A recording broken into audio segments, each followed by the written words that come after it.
आज सभा संपर्क अनेक मत मंतव्य देइचंती किए आपको श्रुति सभा कहूँ किए हूँ विजु बाबू श्राद्ध सभा कहूँ एवं से अनुसार अनेक वक्तव्य मुझे एक भिन्न शब्द परिभाषित करने को चाहूँगी यह गोटे सत्संग आपण मैंने जो मैंने सत्संग जोग दे जानुवे सत्संग हुए कौन सत्संग हुए भजन सत्संग हुए कीर्तन सत्संग हुए भोजन आमे भजन एवं कीर्तन कर सारी विजु बाबूंकर जिते गुण कीर्तन आज ये संभवतः अन्य कौ जगार एत परिमाण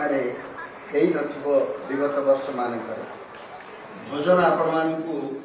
अपेक्षा कर रही जो बंधु माने दूर आसी अपेक्षा करें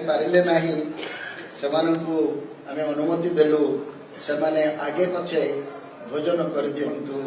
कीर्तन शुणे पर तेणु आज सत्संग आपण मैंने जोग आपण मानक धन्यवाद एवं कृतज्ञता। द्वितीय शब्द आज आम जो चित्रटी देखिले विजु बाबू माध्यम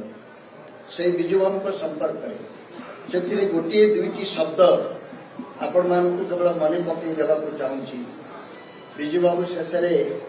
असुस्थता बेले काशी काशी ओडिशा कथा कहते स्वप्न कथा कहते एवं ओडिशा गोटे जाति किपरि हो पार विश्व को अधिकार कर विचार कथा कहते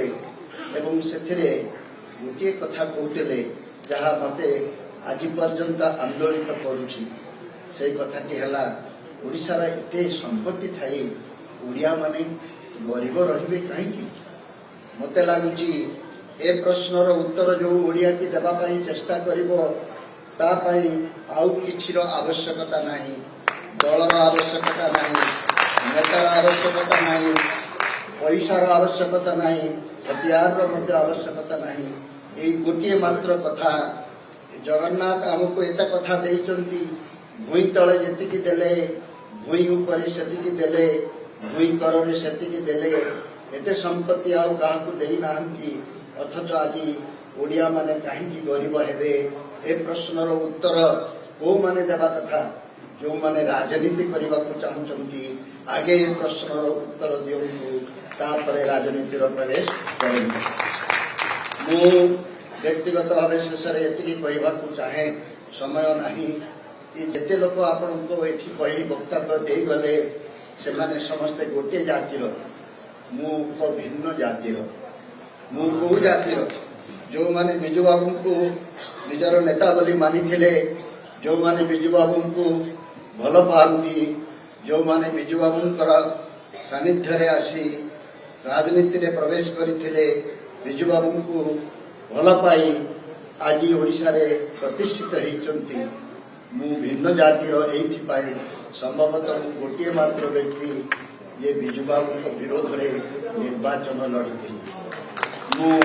1995 मसीह भारतीय जनता पार्टी सभ्य भाव में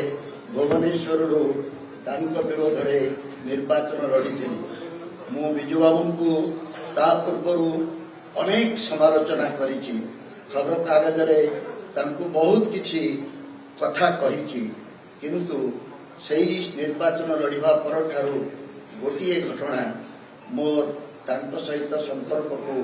भिन्न करदेला से घटनाटी कौन निर्वाचन रे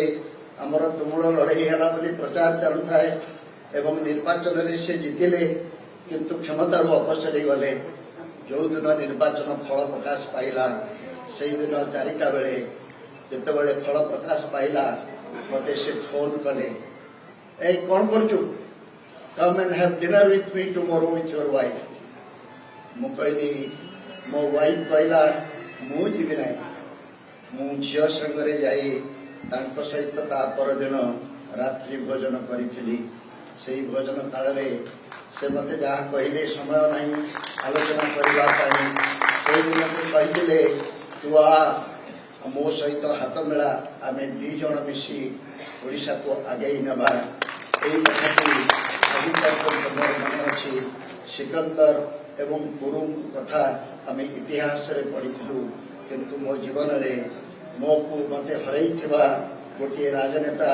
निजे हरई क्षमता सत्वे मत एभली एक आह्वान देते से दिन ठारू विजु पट्टनायक मो निकटतर हो गली परवर्ती समय आम सांग हो पार्लियामेंट आम एमपी होइथिलु आज विजु बाबू विषय आउ गोटे कथा कहुची बिजु लिगासी बिजु लिगासी बिजु लिगासी कथा अनेक समय आम न बुझी ताको प्रचार करुचु मो विचार रे लिगासी माने कौन लिगासी माने जोड़े बापा जिते बड़े तार परिणत बयस हो जाए से चिंता करे मो अंते मो संपत्ति मो घर द्वार मु जहा किछि करिछि ता का हाथ रे छाड़ीबी का हाथ रे ता सुरक्षित रहिबो आज समस्त बिजु लिगासी कथा कहउचंती मु केवल दुईटी कथा कही वक्तव्य शेष करुछि बिजु लिगासी कहले मु जदी दुईटी को बाछिबी बिजु बाबू हमर श्रेष्ठ संपत्ति सबुठारु बड़ संपत्ति हला तांको भली साहस प्राय आउ कहा पाखरे देखिबा साहस जदि आम हो पारिबा ताले सही मानक जीवने ईश्वर हाड़ दिंतु कहवाई बिजु लिगासी विषय रे जेते वक्तृता देवे साहस करूँ द्वितीय कथा कि है ओडिशा को जदि भल पाइबार किसी प्रमाण आपण चाहती केमिति भल पाती टोकाटोकी पार्क रे जेमिति नटर पटर होउचंती सेटा को भल पाइबा कहा जाए ओडिशा को भल पाइबार गोटे प्रमाण जदि खोजे ताले मु निर्विवाद रे कहि पारे बिजु बाबू जेमिति ओडिशा को भल पाउतिले ताठारु अधिक भल पाई देखाई दियो भाई ताहले जानिबा तुम बिजु लिगासी कथा कहि पारिबा आसंतु एटी बिजु लिगासी कथा कह शेष कथा कि है ओडिशा नागरिक मंच आम कलु किंतु दुखर विषय मु जाति रे जने सांबादिक हेई मध्य आम सांबादिक माने कहीं ताको ओलोटा बुझुचंती मु बुझी पारु नाही जेबे ठारू ए नागरिक मंच कथा उठी समस्त हमको प्रश्न पचारुचंती कोन वादळ होउची केबे हबो आपन नेता के हेबे नागरिक मंच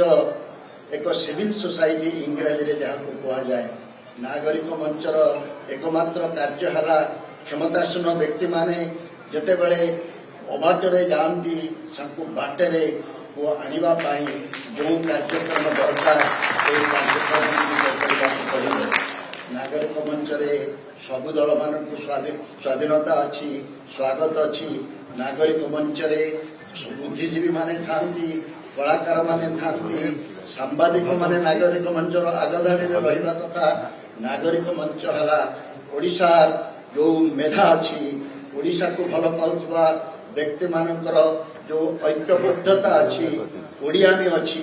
सेही माने जेतेबेले एकाठी हुअंती सेतेबेले नागरिक मंच तैयारी हुए सबु समाज रे गणतंत्र को समृद्ध करबा पई एक नागरिक मंचर जे आवश्यकता अच्छी या जेकोसी व्यक्ति स्वीकार करिबे किंतु आमे अनुभव कलु जो माने नागरिक मंच पूर्वर गठन करिसंती सिविल सोसाइटी मुसमान को आक्षेप करू नाही किंतु आमे जेतिकी सक्रिय हवा कथा सेतिकी सक्रिय हेई पारुनाहु ओडिशा नागरिक मंच कौन नुहे मु सेया कहबा पई चाहूची ओडिशा नागरिक मंच गोटे राजनीतिक दल नुहे ओडिशा नागरिक मंच कौनसी पताका धरी किछि करबा पई चाहू नाही ओडिशा नागरिक मंच जेते बेले ओडिशार स्वार्थ और स्वाभिमान कबलित हेब असुरक्षित हेब जेते बेले जे क्षमता रे थाउना कहीं कौनसी प्रसंग रे ओडिशार स्वार्थ को अवहेला करा जिवो सेते बेले स्वर उत्तोलन करबा पई ओडिशा रे लोकंकर अभाव रहिबो गोटे प्रश्न पचारि मोर वक्तव्य शेष करदेवी से प्रश्नटी है आपण माने कहले देखी ओडिशा रे बा जेकोसी जनसमुदाय रे भल लोकंकर संख्या बेसी ना खराब लोकंकर संख्या बेसी एठी आमे माड़ खाइए এইଠି ଆମେ ପରାଜିତ ହେଇଛୁ ବୋଲି ସ୍ୱୀକାର କରୁଛି। ମୋ ବିଚାରରେ ଏ ଧାରଣାକୁ ନ ବଦଳାଇଲା ପର୍ଯ୍ୟନ୍ତ ନାଗରିକ ମଞ୍ଚ ସଫଳ ହେବ ନାହିଁ। ମୁଁ ଏତିକି ମାତ୍ର ନିବେଦନ କରିବାକୁ ଚାହୁଁଛି, ଆପଣମାନେ ଜାଣନ୍ତି ନାହିଁ, ଯଦି ଖରାପ ଲୋକଙ୍କର ସଂଖ୍ୟା ବେଶୀ ହୋଇଥାନ୍ତା, କାରଣ ଆପଣ ଏତେ ଚାରିଆଡ଼େ ଖରାପ କଥା ଭିତରେ ଅଛନ୍ତି ଯେ ଆପଣଙ୍କୁ ଖରାପ କଥା ଛଡ଼ା ଭଲ କଥା ଦେଖାଯାଉନାହିଁ। ସବୁ ସମାଜରେ ଭଲ ଲୋକଙ୍କର ସଂଖ୍ୟା ସବୁବେଳେ ଖରାପ ଲୋକଙ୍କ ସଂଖ୍ୟାଠାରୁ ଯଥେଷ୍ଟ ଅଧିକ। ଫରକ ଏତିକି ଖରାପ ଲୋକମାନେ ବିପଦ ପଡ଼ିଲେ ସାଙ୍ଗେ ସାଙ୍ଗେ ଏକାଠି ହେଇଯାଆନ୍ତି। ଗୋଟେ ଚୋରକୁ ଯଦି ପୁଲିସ ଧରିଲା, ସାଙ୍ଗେ ସାଙ୍ଗେ ସେ ମୋବାଇଲରେ ଆଗ ଲାଇନରେ କହିଦେବ, ଏଠି ଧରା ପଡ଼ା ହେଉଛି ରେ, ତୁ ଜଲ୍ଦି ପଳା, ଏଠି ଜମା ଅସୁବିଧାରେ ପଡ଼ିଯିବୁ। କିନ୍ତୁ ଭଲ ଲୋକମାନେ ଅନେକ ସମୟରେ ଏଭଳି ଏକାଠି ହେବା ପାଇଁ ଚେଷ୍ଟା କରନ୍ତି ନାହିଁ। ଓଡ଼ିଶା ନାଗରିକ ମଞ୍ଚ କ'ଣ ବୋଲି ମୋତେ ଯଦି ପଚାରିବେ, ଏହା ଏକ ରାଜନୈତିକ ଦଳ ନୁହେଁ, କିନ୍ତୁ ଏହା ଚିନ୍ତା କରିଥିବା ବ୍ୟକ୍ତି, ଓଡ଼ିଶାକୁ ଭଲ ପାଉଥିବା ବ୍ୟକ୍ତି, ଭଲ ଲୋକମାନଙ୍କର ବ୍ୟକ୍ତି ଯେଉଁମାନେ, ସେଇମାନଙ୍କର ଏକ ବିରାଟ ସଂଗଠନ। ଏବେ ସତର୍କ ରହିଯାଅ। କୋଉମାନେ ସତର୍କ ରହିବେ? ଯେଉଁମାନେ ଭାବୁଛନ୍ତି ଆମେ ଅଳ୍ପ ମୁଷ୍ଟିମୟ ଲୋକ ଏକାଠି ହୋଇ ପଇସା ଖର୍ଚ୍ଚ କରି କୌଣସି ମତେ କ୍ଷମତାକୁ ଆସିଗଲେ, ବାରମ୍ବାର କ୍ଷମତାକୁ ଆସିବା ପାଇଁ ସବୁ ଅନୁଷ୍ଠାନକୁ କବ୍ଜା କରିନେବା। ଆଜି ଆମ ସମ୍ବିଧାନ, ଆମର ନିର୍ବାଚନ କମିଶନ ଏବଂ ଆମର ସବୁ ଅନୁଷ୍ଠାନ ଗୁଡ଼ିକ ଏଭଳି କବଳିତ ହୋଇ ଅଛନ୍ତି ଯେ ଆମେ ନାଗରିକମାନେ ଅସହାୟ ବା ନିଃସହାୟ ହୋଇଛୁ। ତେଣୁ ଏକମାତ୍ର ଏତିକି କଥା କହି ମୋର ବକ୍ତବ୍ୟ ମୁଁ ଶେଷ କରିବି। ନାଗରିକ ସମାଜ, ଓଡ଼ିଶାର ସବୁ ଚିନ୍ତାଶୀଳ ବ୍ୟକ୍ତି, ଓଡ଼ିଶାକୁ ସବୁ ଭଲ ପାଉଥିବା ଯୁବକ, ଓଡ଼ିଶାକୁ ଚିନ୍ତା କରି ଅନେକ କଥା ସ୍ୱପ୍ନ ଦେଖୁଥିବା ଅନେକ ଲୋକଙ୍କର ଏକ ମହାସମାବେଶ। এই ସମାବେଶ ସମସ୍ତଙ୍କୁ ନିଶ୍ଚୟ ବାଟ ଦେଖେଇବ। এই ବାଟ ଦେଖେଇବାକୁ ଆଗକୁ ଗଲେ ଆଜି ଏଠି ଆମେ ଆପଣଙ୍କ ଆଗରେ କୌଣସି ଯାହାକୁ କହନ୍ତି ଆମର ଇସ୍ତାହାର, ଯାହାକୁ କହନ୍ତି ଆମର କାର୍ଯ୍ୟକ୍ରମ, ଯାହାକୁ କହନ୍ତି ଅନ୍ୟ କିଛି ଚିଠା ପ୍ରସ୍ତୁତ କରିନାହୁଁ। ଆପଣମାନେ ଆଗାମୀ ଦିନମାନଙ୍କରେ କେବଳ ଏତିକି ଆହ୍ୱାନ ଦେଇ ମୋ ବକ୍ତବ୍ୟ ଶେଷ କରିବି, ଆମର କାର୍ଯ୍ୟକ୍ରମକୁ ଦେଖନ୍ତୁ। ୟା ପରେ ଆମେ କ'ଣ କରୁଛୁ ନା, ଏ ସଭାରେ ସରିଗଲା, ଆର ସଭାକୁ ଅପେକ୍ଷା କରିବା। ଆଜି ବିଜୁ ବାବୁଙ୍କର ଶ୍ରାଦ୍ଧ ସଭାଟା ଈଶ୍ୱରଙ୍କ ପାଇଁ ଏକ ବରଦାନ ଥିଲା। ଆମେ ଶୀଘ୍ର କିଛି କରିବାକୁ ଚାହିଁଲୁ। ସମସ୍ତେ ଭଲ କାମଟିଏ କରିବା ପାଇଁ ପାଞ୍ଜି ଦେଖନ୍ତି, କ'ଣ କେବେ କେତେ ଅତି ଶୀଘ୍ର ଏ ଶୁଭ କାର୍ଯ୍ୟଟି ହେଇପାରିବ। ପାଞ୍ଜି ଖୋଲିଲା ବେଳକୁ 17 ତାରିଖ ଆଖିରେ ପଡ଼ିଲା, ବିଜୁ ବାବୁଙ୍କର ଶ୍ରାଦ୍ଧ ଦିବସ। ସମସ୍ତେ ବିଜୁ ବିଜୁ ହେଉଛନ୍ତି, କିନ୍ତୁ ବିଜୁ ବାବୁଙ୍କର କୌଣସି କଥାକୁ କେହି ଗ୍ରହଣ କରୁନାହାନ୍ତି। ବିଜୁ ଦେଖିଥିବା ସ୍ୱପ୍ନ, ବିଜୁ ଦେଖିଥିବା ଯେଉଁ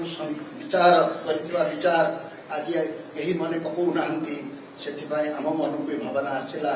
ଯେତେ ସମୟ କମ୍ ଥାଉ ପଛେ, ପ୍ରସ୍ତୁତି କିଛି ନ ହୋଇଥାଉ ପଛେ, ଚାଲ ଆମେ ସମସ୍ତେ 17 ତାରିଖକୁ ଏକ ସମୟରେ ବିଜୁବାବୁଙ୍କ ଶ୍ରାଦ୍ଧ ବି ପାଳନ ହେବ। ବିଜୁବାବୁଙ୍କର ସ୍ୱପ୍ନକୁ ସାକାର କରିବା ପାଇଁ ଯେଉଁ କଥା ଗୁଡ଼ିକ ଦରକାର ତାକୁ ଆମେ କରିବା ପଛେ, କିନ୍ତୁ ଆଜି ଏ କାର୍ଯ୍ୟକ୍ରମକୁ ଆଗେଇ ନେବା। এই କାର୍ଯ୍ୟକ୍ରମ ଏତେ କମ୍ ସମୟ ଭିତରେ ମୁଁ ବିଜୟ ବାବୁ ଏବଂ ତାଙ୍କର ସହଯୋଗୀ ବନ୍ଧୁ ଯେତେ ଅଛନ୍ତି, ପ୍ରଭାତ ଭାଇ, ଅମର ବାବୁ, ପାଣି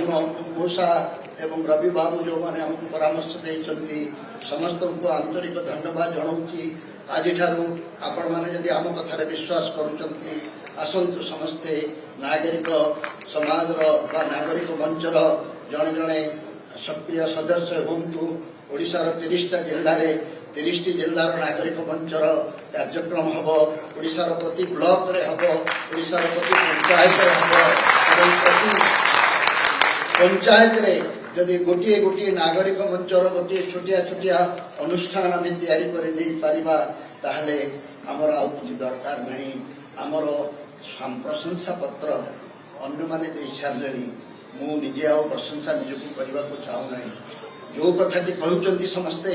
ନାଗରିକ ମଞ୍ଚ ପାର୍ଟି ହେଉଛି କି, ସେଇଟା ହିଁ ଶେଷ କଥା। ଆମର ପାର୍ଟି ଫାଟି ହେବାର ନାହିଁ, କିନ୍ତୁ ସମସ୍ତଙ୍କ ମନରେ ପାର୍ଟି କଥା କାହିଁକି ଆସୁଛି?